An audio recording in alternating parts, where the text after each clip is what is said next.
How to update a Telegram application. Hey guys, welcome to our YouTube channel WebToTech. Today in this video, I am going to show you how to update Telegram application. So let's jump to the process.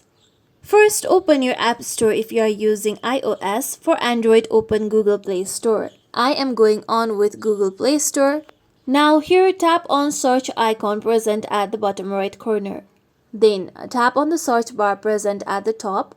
Now type in Telegram. After you do so, tap on the search icon present on your keyboard. Now here you can see Telegram option. Tap on Telegram.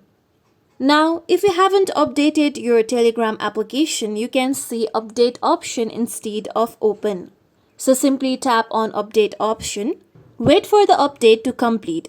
This usually takes few seconds to a minute. Once it's done, you can see open option. Now you can tap on open option to open your Telegram application which has just been updated. And this is how you simply update Telegram application on your mobile phone. Hope this video is useful. Please don't forget to subscribe to our channel, and if you like our content, make sure you like, comment and share. Thank you.